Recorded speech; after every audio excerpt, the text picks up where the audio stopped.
Dear learners, I am Christina Georgy, your academic counselor for the MEG program. I welcome each and every one of you to my session.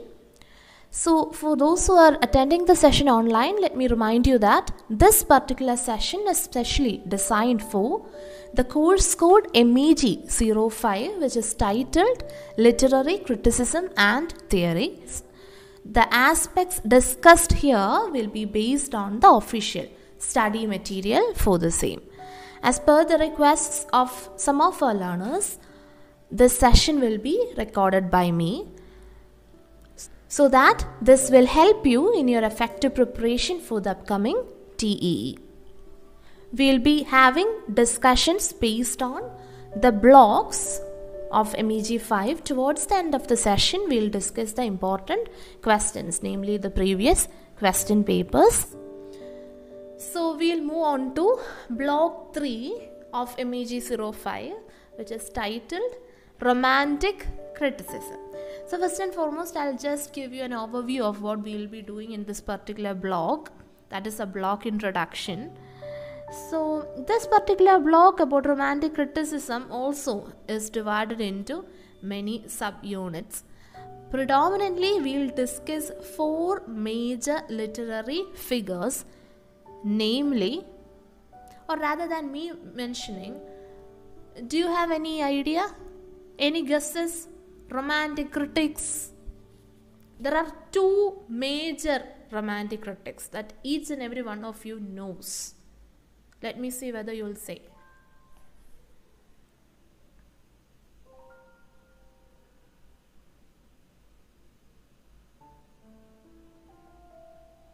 Yes, correct. I'm so happy to see all the responses. Wordsworth and Coleridge are the 2 main figures. Yes, I accept Shelley because we will be studying a part of Shelley also in this particular block. Alright. So, Unit 1 of this particular block offers a general introduction to Romanticism. The next unit, that is Unit 2, looks at Wordsworth's preface to Lyrical Ballads. So, whenever we think of Romanticism, one prominent text that should come into our mind is Lyrical Ballads. Have you ever heard of Lyrical Ballads?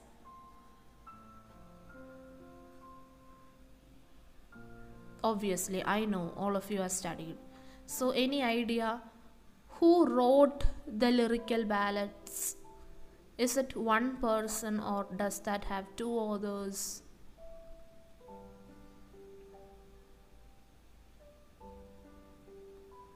Lyrical Ballads. I would ask you to study the year of publication also. That is a very significant year, the year of Lyrical Ballads. Correct. Wordsworth and Coleridge wrote the Lyrical Ballads in the year 1798. So, as we are discussing the block introduction, Unit 2 looks at Wordsworth's preface to the Lyrical Ballads.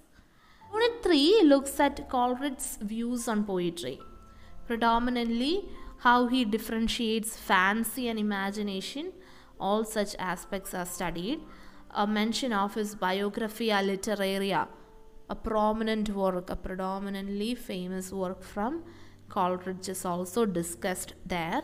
The last unit, that is Unit 4, is a discussion of Shelley's essay, A Defense of Poetry. So, mainly in this particular block, we will have an introduction. We will look at Wordsworth. There we will study Lyrical Ballads, some aspects of it. Thereafter in Unit 3, we look at Coleridge. There we will study Coleridge's views on poetry, differentiate between the differences between fancy and imagination, and some aspects of Biographia Literaria. And in the last unit, Unit 4, it is the essay A Defense of Poetry by Shelley that is focused upon. So, if we look at the introduction of Romanticism given in your study material, Romanticism emerged in the year 1790s. Do you know where it emerged for the first time? Any guesses? I know it's difficult. It emerged in Germany and Britain. So Romanticism is generally treated under the head the Romantic movement or Romantic revival. Key terms: Romantic movement or Romantic revival. So here the stress was mainly on freedom of individual self-expression. So that was one of the most prominent characteristics of the Romantic era. The rationality of the Augustan period was more or less viewed as mechanical, impersonal, artificial, etc. So there comes the importance of MEG 1 that we have already discussed. That is, this would be much relatable for the second year students because you have already completed your study on MEG 1 and you have already finished writing your TEE by now, right? If the previous era or the preceding age was mechanical, impersonal and artificial in nature, then this era of Romanticism came to be known for its sincerity, spontaneity, originality, etc. So the question of the definition of the term Romanticism has always been kind of a controversy, I would say. There are many critics who believe that in literary theorizing and imaginative literature, we come across not one particular Romanticism but several Romanticism. That is an argument that is in prominence. Romanticism places the greatest emphasis on individuality and the subjective dimension of human experiences. Individuality and subjectivity. Stress upon individuality implies the autonomy of every individual and the consequent variety and difference. Here, autonomy of every individual is respected. More creative freedom is there. In the previous session, we discussed how the classical poets were not allowed any individual freedom, which was not in adherence to the set traditions. Do you remember? In the classical era, they were not allowed any such creative freedom or individual freedom. But now, as things changed during the Romantic era, each and every poet had his or her individual freedom. It was René Wellek, a popular theoretician, who identified some features which define this era of Romanticism. He believed that during this time there came into prominence a particular view of imagination, a particular view or a particular attitude to nature and a particular style of writing. He believed that imagination is a mysterious creative faculty of which all arts, including literature, are in a way an expression. That is, during this era, imagination had greater importance. There is a quick mention on the storm and stress movement that happened in Germany. So this would be the second page of Unit 1, okay, towards the end. It is the storm and stress movement. The leading figures were Goethe, Schiller, etc. And this movement began to assert the independence of the subject dimension of the individual. Just keep that in mind. Okay, there won't be individual questions on that. So now comes the Romantic epistemology. You will be coming across this term epistemology quite often in this particular study material. What do you mean by the term epistemology? I would say it is a philosophical concept. All of you must have studied philosophy, or maybe some of you. Epistemology would be a philosophical study of nature origin and limits of human knowledge. It is a branch of philosophy. In simple terms, we can say it is a branch of knowledge. So, when we discuss the components of romantic epistemology, they are active projective view of human self or mind, distrust of reason, and individualism. Just keep those points in mind. I don't think there will be a separate question on epistemology as such. Maybe there will be a general question, or the questions will be specifically based on. One more time, it's given under section 1.3. Okay, the romantic epistemology. The general introduction is not there, that I'll tell you. It is, epistemology is a branch of philosophy, and simply it is a study of knowledge. And then you can mention those things there. The components of romantic epistemology are 3, and it is given there. Okay, just keep that in mind. Most prominently, you won't be writing that in any of the answers. Okay, that's just a background intro kind of things. Now comes the romantic theory of art. The theory of art emerging from this epistemology places the whole emphasis on the inner dimensions of the individual art. That is, it rejects the mimetic conclusion that art is imitation. In a way, it rejects the ideas of the classical theoreticians that we already studied. Alright? It rejects the mimetic conclusion that art is imitative in nature. Then, the cause of poetry is efficient and is determined by the inner impulse and creative imagination of the poet. That is the romantic theory of art. Central to the romantic or expressive theory of art is a cluster of ideas which are woven together. So these cluster of ideas include imagination, inspiration, organicism, and emotion. So these are the principles of integration in art: imagination, inspiration, organicism, and emotion. So the romantic theory of art is important, I would say. You can say that it is totally different from the previous classical notions. Then imagination is given much more prominence. Then art is not imitation or interpretation. Then you can give the definition of Wordsworth. How does Wordsworth define poetry? Remember that one definition that you mugged up by heart during your BA days. Yes.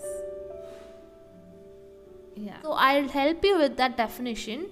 Wordsworth defined poetry as the spontaneous overflow of powerful emotions recollected in tranquility. Spontaneous overflow of powerful emotions recollected in tranquility. Coleridge of Poesy of Art, that is a work by him, remarks that all fine arts are a revelation of the inner world of man. Coleridge remarks that all fine arts are a revelation of the inner world of man. It is said in his work titled Of Poesy of Art. Now, later, Shelley defined poetry as the expression of imagination. According to Byron, poetry is the lava of imagination. So according to Byron, poetry is the lava of imagination whose eruption prevents an earthquake. So whenever you write quotations or whenever you quote from someone else, make use of quotation marks. Okay, quote unquote it. Yes. So you have detailed description of all the 4 principles of integration in art given in your study material. When you have time, read about that. I'll quickly introduce you to some modernist and post-structural views of Romanticism. So far we discussed what poets such as Wordsworth and Coleridge and Shelley and Byron think of this romantic aspect of Romanticism. Now, modernist and post-structural views on Romanticism. Two of the most influential critics of the century were T.S. Eliot and F.R. Lewis. I'm very sure that you have heard of these names. T.S. Eliot, what does that strike in mind? T.S. Eliot. So they were not much favorably inclined towards the Romantics. Who? T.S. Eliot and F.R. Lewis. Now, when we look at the new critics, Cleant Brooks, he was of the opinion that modern poetry seriously put into question the assumed importance of Romanticism in literary history. It is he who even declared Shelley to be too resistant to irony to function as a model for a new poets. So, these people had kind of a negative view, right? Thereafter came Northrop Frye, who is also a towering figure in the 20th century criticism. But unlike the other modernist critiques that we discussed so far, Northrop Frye had a positive view towards this. That is, he saw in Romanticism a healing energy or a conception of creativity that could unify the mental elements in a creative process. His study of Blake Fearful Symmetry in the year 1947 is a landmark of the same. Okay, just keep that in mind. So this falls under section 1.9 of your study material. Thereafter came the Yale School. The members of the Yale School are Harold Bloom, Geoffrey Hartman, J.H. Miller, Paul Deman, etc. Despite all their internal differences, these Yale critics have collectively created a romanticism that cannot be read as awareness of oneself with nature. Among all these people, Bloom is more enthusiastic than the other three. Why is that so? It is because for him, the erotic and the imaginational need to be seen as worthy compensations for the loss of social function and conscience. So, yes, that's about the Yale School. They are simply a group of American critics, Yale School. Okay. And the latest addition to this group would be M.H. Abrams. To this group, in the sense, to the modernist and post-structural critics. Okay. M.H. Abrams. Have you heard of M.H. Abrams? During your BA days, you must have studied his text. There is this green colored text which is titled A Glossary of Literary Terms. It is written by M.H. Abrams. Yes, so coming back to M.H. Abrams, he is one of the major 20th century champions of Romanticism. He believes in an affirmative Romanticism. What do you mean by that? One that confirms us in what it is to be most admirably human. Did you know that to describe the particular achievement of romantic writing, Abrams uses the phrase, I quote unquote, apocalypse of the imagination. That reminds me of the principles of the theory of expressive arts or the expressive theory of arts, which are the imagination, inspiration, organicism, etc. Dear learners, remember all these are crucial to romantic poets. Equal stress is placed on all the features such as freedom, individualism, emotions, spontaneity, sincerity, and authenticity. All these are characteristics of romanticism.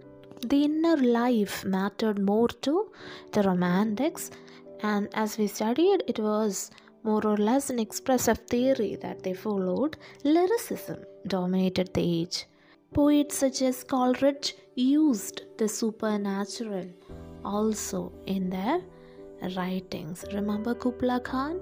You must have studied that, right? Yeah. Similar is the case with the ideals of the French Revolution, because more or less the French Revolution was an obvious influence on these poets. Liberty, fraternity and equality were valued. So now let's focus our attention towards William Wordsworth and the preface to the Lyrical Ballads. Dear learners, let me remind you that this particular topic falls under Unit 2 of Block 3 of your official MEG 05 study material. So, all of you must know Wordsworth and Coleridge, right? Being students of English language and literature, these two names must be so familiar. So, William Wordsworth, as you know, was an English romantic poet. He, along with yet another romantic, that is S.T. Coleridge, Samuel Taylor Coleridge, helped to launch the Romantic Age in English literature. How did they do so? It is with their joint publication of the Lyrical Ballads. So, when was the Lyrical Ballads published?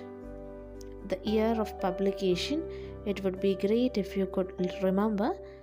The Lyrical Ballads, with a few other poems, is a collection of poems by Wordsworth and Coleridge, first published in 1798. And as I mentioned, it is considered to have marked the beginning of the English Romantic movement in literature. We can say that the Lyrical Ballads and its publication more or less served as a harbinger of the Romantic movement in English literature. So, as part of your syllabus, you need to have some idea of Wordsworth's theory of poetry as spelled out in the preface to the second edition of the Lyrical Ballads. His view of poetic diction and Coleridge's estimate of Wordsworth's view of poetic diction would also be briefed in this section. So, first and foremost, what do you mean by the term preface? All those who are in the habit of reading would have seen this preface at some point of time, right? Yes. Preface is actually an introduction to a book, typically stating its subject, scope, or aims. It's basically an introduction. So here, Wordsworth has written a preface to this particular work, the Lyrical Ballads. I would also like to let you know that their contribution, both Wordsworth's and Coleridge's contribution, they are not so very equal.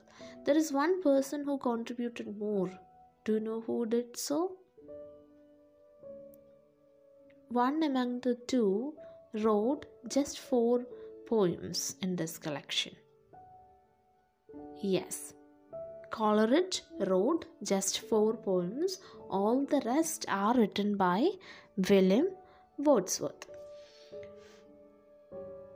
So the first volume, as we studied, was published in the year 1798 with a short foreword in which Wordsworth stated very briefly the main points of his argument.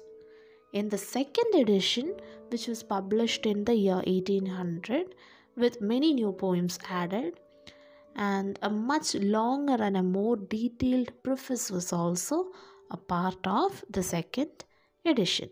This edition was later revised and expanded, that too in the year 1802, with significant additions about the definition of the poet and also the universality and value of poetry. So it is said that the preface is a revolutionary, critical statement from a poet deeply imbued with the sense of a mission. What kind of mission? To free poetry from artificial style of writing and take it nearer to life as it is actually lived, without undoing the past. Wordsworth is effecting a break and inaugurating a new era in poetry. That is, he is kind of doing a breakaway and moving to a new era in poetry. So what about the subject matter of the preface? See, the subject matter of the preface can be discussed under 4 heads. 1. What is poetry? 2. What are the defining characteristics of poet? 3. The value of poetry. And 4. The question of poetic diction. So we can see that in the preface, he speaks about what poetry is. He defines the characteristics of a poet, an ideal poet, the value of poetry, and he also speaks about poetic diction. There is one typical definition of poetry that every student of English language and literature would more or less remember, at least the key terms. If I say spontaneity, emotions, tranquility, remember the definition? Yes, definition of poetry by Wordsworth. He defines poetry as, I quote, a spontaneous overflow of powerful emotions recollected in tranquility, I unquote. So if you look at your study material, section 2.2 deals with the definition of poetry and its explanation. So let's focus our attention towards the next part, that is the characteristics of a poet, which is part 2 of the preface. Not exactly part 2, the second kind of aspect that is addressed in the preface. So Wordsworth in his preface identifies 3 main characteristics of a poet. How many characteristics? 3. Which are they? It's related to sensitivity, man speaking to men, and imagination. Let me explain these. First, he, that is the poet, is exceptionally sensitive. This enables the poet to feel that which happens to him personally and also to experience that which may happen to others. So that is what he means by sensitivity. An ideal poet, a good poet, should be sensitive enough. Secondly, a poet is a man speaking to men. That is to say, poetry is not mere self-indulgence. The poet is a social being with responsibility. He is a representative of man. Thirdly, the poet is endowed with an extraordinarily strong imagination, so that he is affected by absent things as if they were present. So this is seen in the supernatural elements, and it's seen in the overtly imaginative aspects seen in all the romantic poets, may that be the older generation including Coleridge, Wordsworth, or the newer generation of Keats, Shelley, and others. Moving on, in the next part of his preface to the Lyrical Ballads, Wordsworth has mentioned the value of poetry. Poet's medium is language, and language and the human mind act and react on each other. So from Wordsworth's point of view, the poet has a positive role to play by manipulating the medium of language. Why is the medium of language manipulated?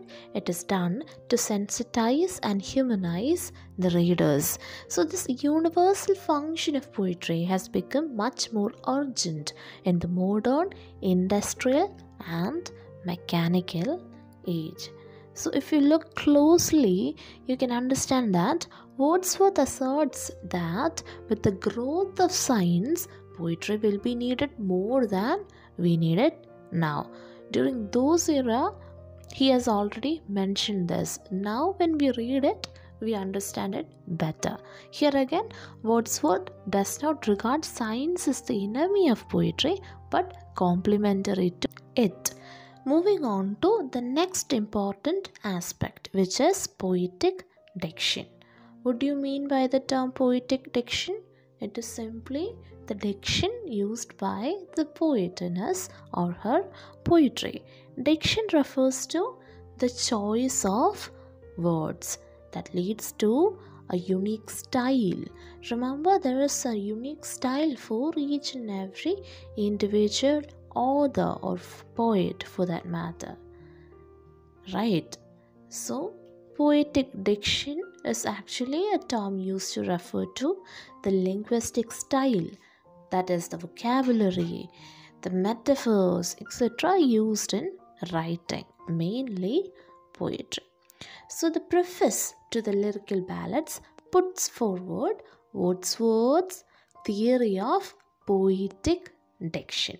Dear learners, from the GEE perspective, you can expect a question from this part, that is Wordsworth's theory of poetic diction. The crux or the main aspect, the core of the theory is the romantic view that poetic style is organic and not prescriptive. According to Wordsworth, poetic style must be natural, organic, and it must not be imposed. It should not be prescriptive. That is, what he means is that there should be a correlation between the creative language and the form that is given to it. That is, there should be some kind of connection between the language used and the form. So, if we look at Wordsworth's essay on epitaphs, in this particular work, he has mentioned that language is not the dress of thought but its incarnation. So this is what he has mentioned. So according to Wordsworth, no general poetic style can be prescribed for all poets to follow. So there must be individuality. There shouldn't be one particular style as such for every poet. It depends on the poet, right? So this principle of romantic view that poetic style is organic and not prescriptive was followed by Wordsworth, and according to him, this principle was violated by many of those poets who were there before him. That is, this was violated by those of his predecessors. What do you mean by predecessors? Those who were there before him. And these people stuck to a general poetic diction which is characterized by known stylistic devices and figures of speech. We've already discussed the figures of speech, stylistic devices and all such aspects in our MEG 1 videos. I hope you have seen it, or you may check out the playlist if you are not familiar with the idea. So the earliest poets who were there before Wordsworth wrote naturally, feeling powerfully in a figurative language. But those who came after, the successors of these earliest poets, especially in the neoclassical age, took their style as if a model and imitated it artificially. So this is what he mentions. And if you look at T.S. Eliot, the modernist poet, T.S. Eliot has pointed out in the work The Use of Poetry and the Use of Criticism that Wordsworth was motivated by the democratic impulse to reject the language of the kings and the aristocrats. So metaphors and figures of speech were not actually bad in themselves for Wordsworth, but these were bad if they were not organic to a poem but added to it like ornaments. So this is what Wordsworth has mentioned in that section of the preface to the Lyrical Ballads. So we have discussed the four major heads that would come under the preface to the Lyrical Ballads. Firstly, what did we discuss? We discussed the definition of poetry. Later, we moved on to the poet's characteristics. Thereafter, we looked at the value of poetry. And finally, we had a discussion on the poetic diction. Now, let's see what Coleridge has to speak about Wordsworth's theory of diction. Moving on to section 2.6, Coleridge's view on Wordsworth's theory of diction. So, we already had a brief introduction regarding Biographia Literaria. Let me ask you, what do you know about Biographia Literaria? I know you're aware of the fact that this is a work written by Coleridge. Apart from that, what do you know about Biographia Literaria?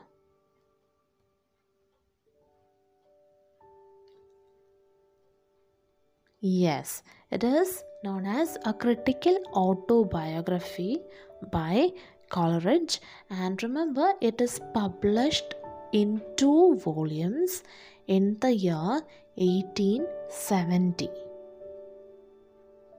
So we can say the formative influences on the work were Wordsworth's theory of poetry, among others. Remember, there is a subtitle for this particular work, Biographia Literaria, that is biographical sketches of my literary life and opinions. Does this subtitle sound familiar? Yes. So this in a way alludes to another work by Lawrence Sterne titled The Life and Opinions of Tristram Shandy. Yes, you guessed it right. So who was Lawrence Sterne? Remember the 4 wheels of the novel, the English novel? Yes, we have discussed this.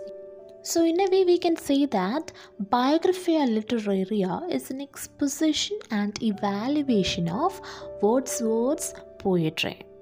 So according to Coleridge, Wordsworth was one of the greatest poets of the age. That is, according to him, there were 2 other great poets. Who were they?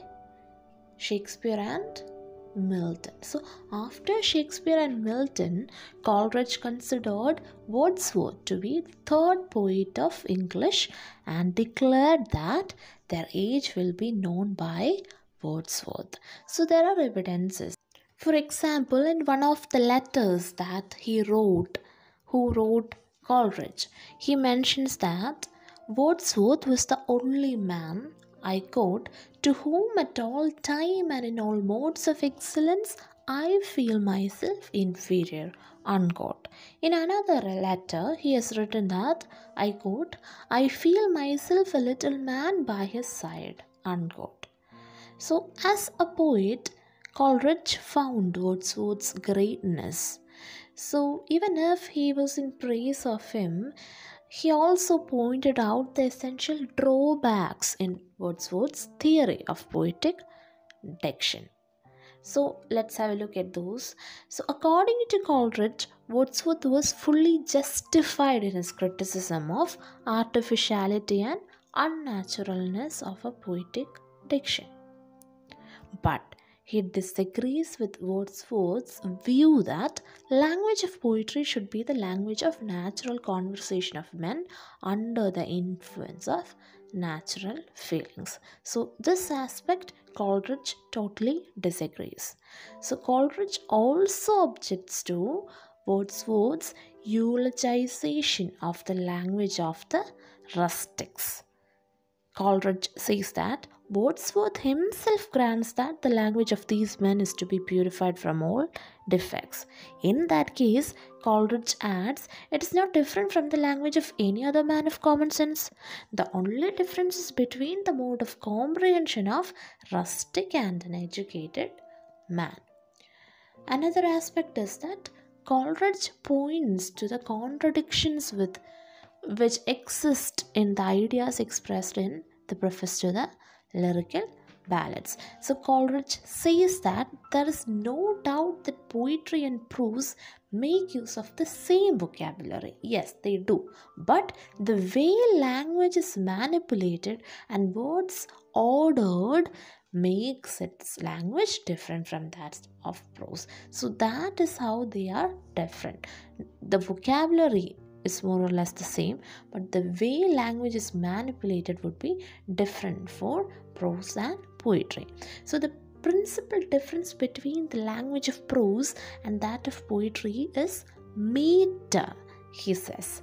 So the employment of meter also involves the use of the will and the violation of the poet. It also determines the use of a particular language in poetry, which has to be different from that of prose. Finally, Coleridge points out parts of Wordsworth's theory of diction was contradictory to his own practice, that he himself has practiced it in a different way. Who? Wordsworth. So that is what Coleridge has observed about Wordsworth's poetry. He says that Wordsworth's poetry is composed in a diction which is, I quote, impassioned, lofty and sustained, I unquote. Dear learners, from the TEE perspective, if there comes a question on the poetic diction of Wordsworth, always remember to add this Coleridge's view on theory of diction aspect also. Hence, this will be more or less an important area that you should study for your TEE. Now, the next session is regarding the cultural concern of Wordsworth's literary criticism. So one of the most important aspects of Wordsworth's literary criticism in general and also in the preface in particular is a healthy concern for strengthening and promoting a humane culture. Culture is a term which has got various connotations. What do you mean by connotations? Indirect meanings and related meanings. So the word culture would more or less be seen in most dictionaries as if improvement or refinement by education and training. So Coleridge defines culture as, I quote, the harmonious development of those qualities and faculties that characterize our humanity, I unquote. So this is written in On the Constitution of the Church and the State, a work by Coleridge. So there are many culture critics. You may name a few. Maybe you must have heard of Matthew Arnold. Yes. Remember the word culture and anarchy? Yes, I know you must have heard. Maybe you don't have detailed idea on these. Nevertheless, so he is one of the culture critics. Somebody who criticizes and studies on all these cultural aspects. So apart from Matthew Arnold, there is Carlyle, Ruskin and others who developed this line of thinking into a definite approach to literature with a particular orientation of its own. So the emphasis was always laid on the development of human personality.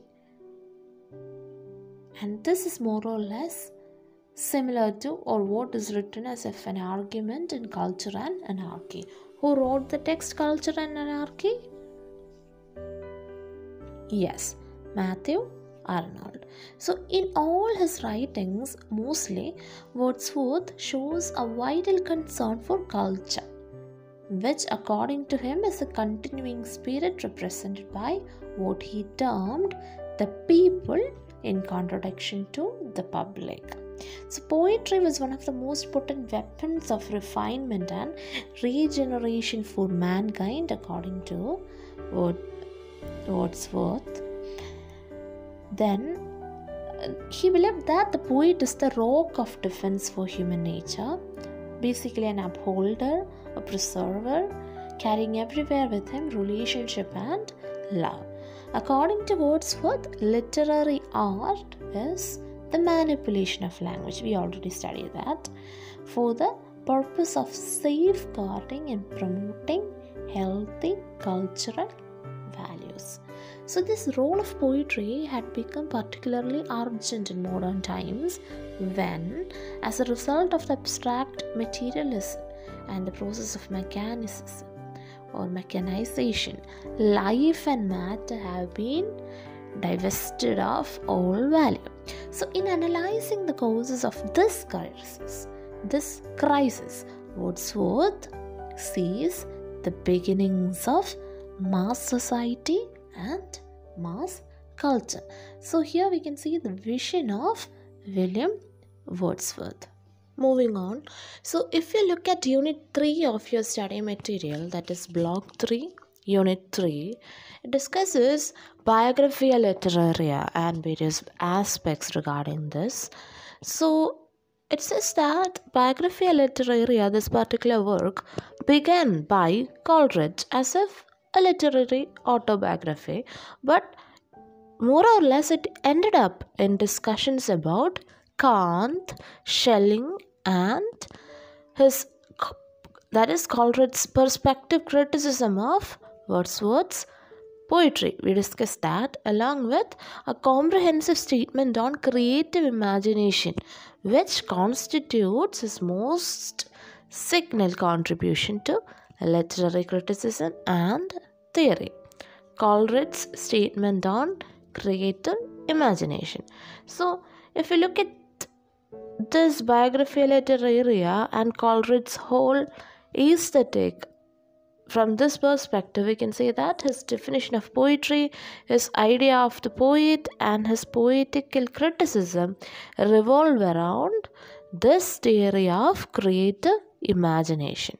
So from this point of view, chapters 13 and 14 of Biographia Literaria are most significant. So from the TEE perspective, one question that you can expect from Coleridge would certainly be a question based on fancy and imagination. So as you must have studied for your BA days, Coleridge builds his theory on the basic distinction between fancy and imagination. Dear learners, remember it is fancy and not fantasy. Very often students get confused, it seems. So he first refers to the significant distinction in chapter 4 of Biographia Literaria. Remember, fancy and imagination and its differences are firstly seen in chapter 4 of Biographia Literaria. So first and foremost, I hope you know the distinctions between fancy and imagination. Like, what do you mean by the term imagination? We must have discussed this, right? Yeah. So what do you mean by the term fancy?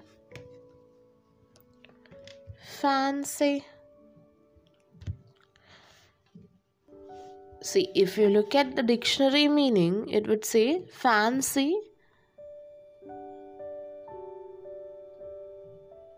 Yes. Fancy refers to something elaborate in structure or decoration.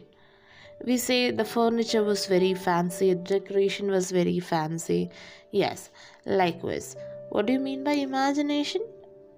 I know I don't need to ask this, but nevertheless, imagination is more or less the act or power of forming a mental image of something not present. Coleridge believes that imagination is creative in nature. It is essentially creative, and he also subdivides imagination into categories. How many categories? 2. Which are they? Primary imagination and secondary imagination. So what do you mean by primary imagination? It is simply the elemental power of basic human perception. And it is this perception that enables us humans to identify, to discriminate, to synthesize, and to produce order out of disorder. So now comes secondary imagination. So this secondary imagination coexists with the conscious will and is different in degree and mode of operation from primary imagination. We can say that secondary imagination is the artistic imagination, and hence we can say that secondary imagination is more special than or more important or is not seen in everybody when compared to primary imagination. Most human beings would have primary imagination because it is the elemental power of basic human perception. But when it comes to secondary imagination, it is more or less the artistic imagination which is seen in just a few people. Remember, secondary imagination, which requires an effort of the will, makes artistic creation possible. Now, if you look at Coleridge's view on poetry and the poet, we can say that his definition of poetry and the poet naturally arises from his views on imagination. He begins with a distinction between poetry and poem. So before discussing this aspect, let's quickly go to fancy, because we discussed imagination, primary, secondary imagination. So let's have a quick overview on fancy as well. Coleridge ultimately uses the term fancy for the 18th century view of imagination, which was essentially mechanical and determined by the laws of association. Fancy, says Coleridge, I quote, has no other counters to play with but fixities and definities. Fancy must receive all its materials ready-made from the law of association. I unquote. Fancy is not creative. It is a kind of memory. It randomly brings together images, and even when brought together, they continue to retain their separate and individual properties. So, it is the nature and function of imagination which distinguishes it from fancy. So, we can summarize that according to Coleridge, imagination is the faculty associated with creativity and the power to shape and unify, while fancy, dependent on and inferior to imagination, is merely associated. That is to say, in short, imagination is associated with creativity. It is the power to shape and unify. Whereas fancy depends on imagination and it is inferior to imagination, and it is merely associated in nature. So this is how he distinguishes fancy and imagination in Biographia Literaria. That is, he starts off this concept or the distinction in book 4 of Biographia Literaria. So remember that aspect. Now coming back to his distinction between poetry and poem, according to him, poetry is a term of wider connotation which he uses to cover most of the forms of imaginative literature and other fine arts, whose immediate purpose is to impart pleasure through the medium of beauty. He believed that a poem is that species of composition which is opposed to works of science by proposing for its immediate object pleasure, not truth. Such a poem he calls a legitimate poem, the parts of which mutually support and explain each other. Now let's move on to the German angle associated with Coleridge's writing. That is, a number of Coleridge's key terms and distinctions are derived from German thought. This means that he draws from a variety of sources and mixes up the borrowings. So he borrows from German thought aspects such as the conception of the ideas that views all experiences as a form of mental image or impression. Then another idea that the symbol and the mind both participate in a common spiritual life, and that the experience of the beautiful is a consequence of this participation. So this is particularly borrowing from Shelley. So do you have any idea regarding Shelley? Of course, yes, he is a German philosopher. But do you know who's the biggest influence? Have you heard of Immanuel Kant? Yes, the German philosopher and one of the central Enlightenment thinkers. Yes, Immanuel Kant. So he is said to be the biggest influence. Why is that so? The fundamental philosophical discussions put forward by Coleridge are essentially Kantian.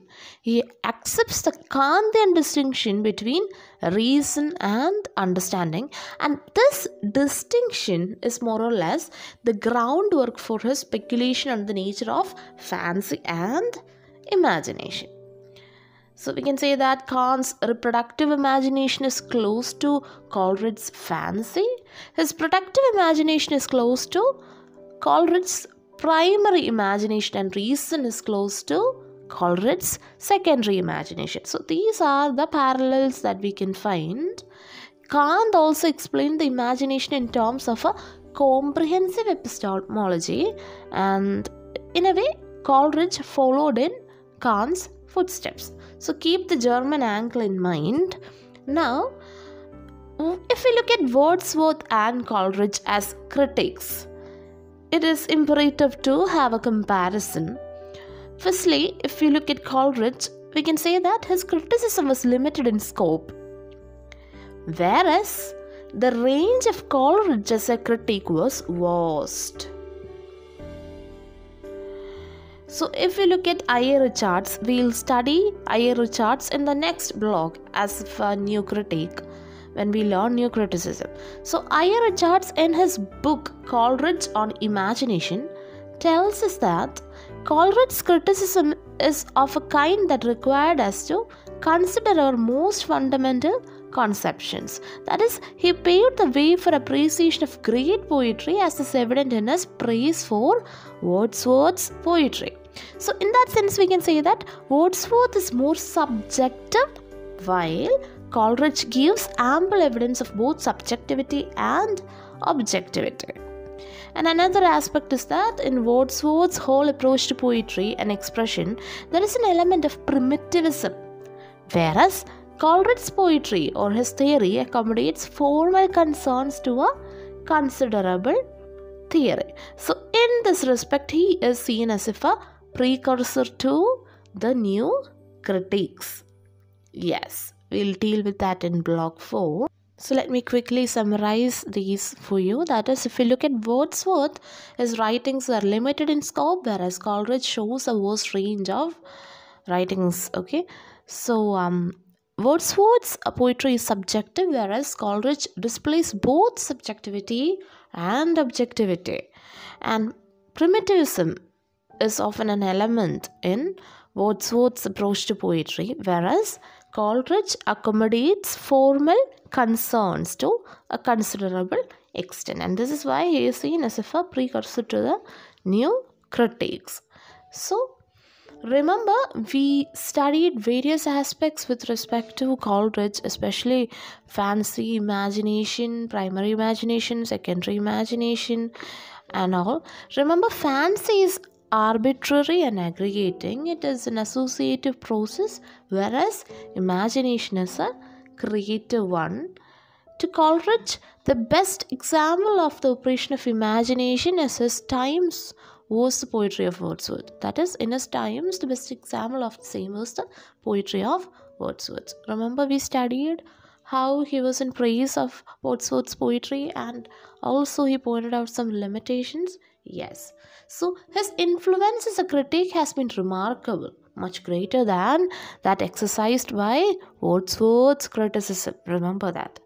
Now we'll focus our attention towards a comparatively new romantic, that is, one who belonged to the second generation of romantics. Who am I referring to? Yes, Shelley. P.B. Shelley. So, Unit 4 of your study material of Block 3 deals with a defense of poetry written by P.B. Shelley, where some of the aspects are written.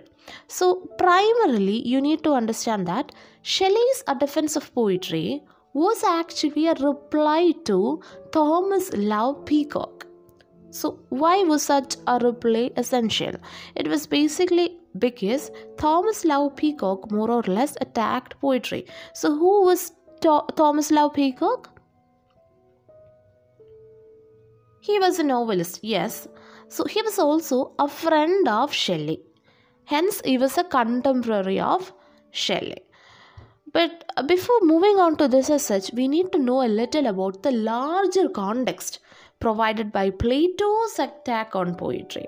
And do you know that somebody wrote an apology for it? Yes, we studied that for the BA course. Who's the person who wrote an apology for poetry? Yes, indeed, Philip Sidney. So Plato's attack on poetry and Sidney's apology for it would serve as a background.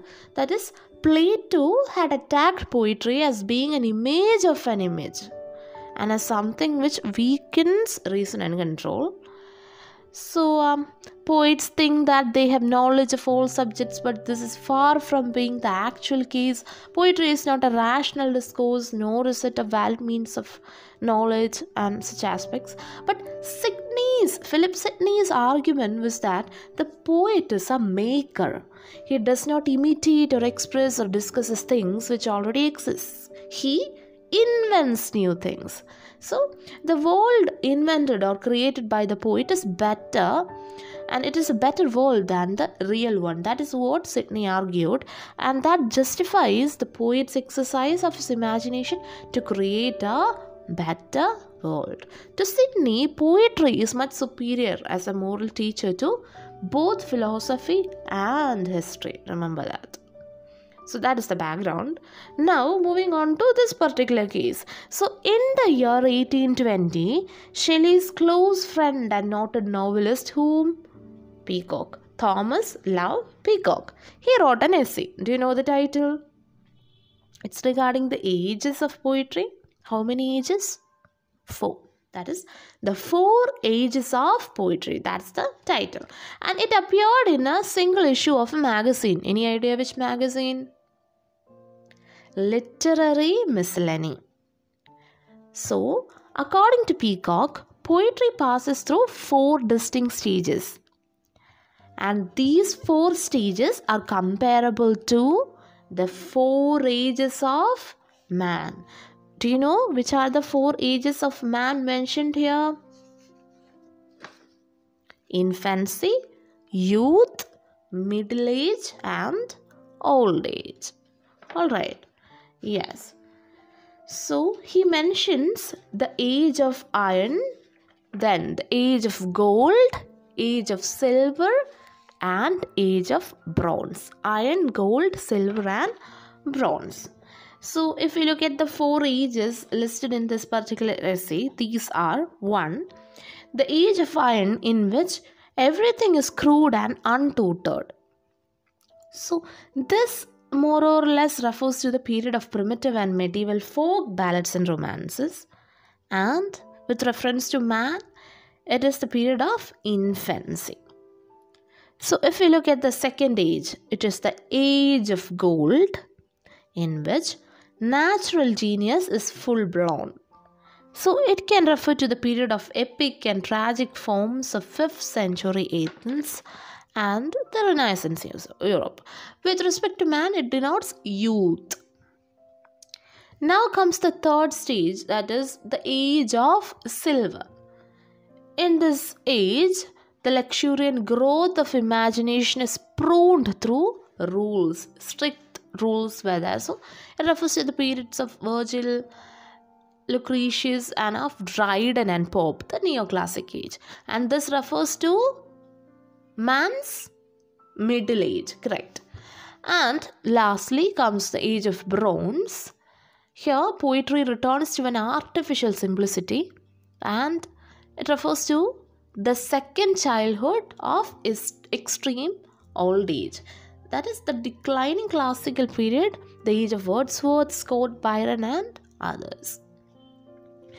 So through this, Thomas Love Peacock, asserted that as civilization advances, poetry declines until its pursuit becomes a waste of time for an intelligent and enlightened person whose time would be better spent in the study of natural and social sciences. So what he asserted here is that as time progresses, as civilization advances, poetry will have no importance, and pursuing poetry will be more or less a waste of time. So instead of pursuing that, an intelligent person should invest his time in studying natural and social sciences. So this essay excited Shelley to what he called sacred rage. That is, he got angry, and in several letters to Peacock himself. Why did he send letters? Mainly because he was a friend. So in those letters, Shelley described it as a heresy and as an undiscriminating censure upon the temple of immortal song. So heresy, that reminds me, heresy of paraphrase, that is a concept that we'll learn later. So heresy refers to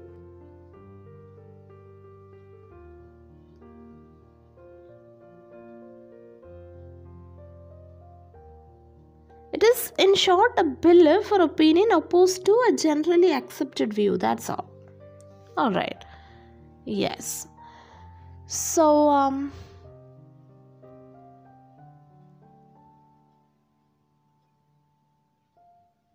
in short, we can say Shelley's defense is a retort to Peacock's rationalistic, cynical, and humorous description of the decay and final disappearance of poetry in an age of utility. So, in short, we can say Shelley's defense of poetry is a retort to Peacock's essay, which is more or less cynical, humorous, and rationalistic description of the decay and final disappearance of poetry. So I hope that would give you an introduction to this particular aspect. We'll discuss a defense of poetry by P.B. Shelley as if a whole session or more or less a video lecture in a separate video. So we'll deal with that. Stay tuned. You may refer to the MEG playlist. For this particular paper, there is the MEG 5 playlist. To refer to that so that you'll know when I post the video. So if we sum up what we have learned today, we have discussed an introduction to Romanticism. We looked at the main critics of the Romantic era. Then we focused our attention towards Wordsworth and his preface to the Lyrical Ballads. Thereafter, we looked at Coleridge's Biographia Literaria, and finally, we concluded with a quick overview on A Defense of Poetry by P.B. Shelley. So, we'll discuss the most important questions from each and every block of MEG 05 in a separate session and also in a separate video lecture. So, as I mentioned, look forward to the updates. So, that's all for today. We'll meet again soon with yet another interesting session. So the next session on MEG 5 will be based on block 4, which is titled New Criticism. So till we meet next time, take care and thank you for joining me today.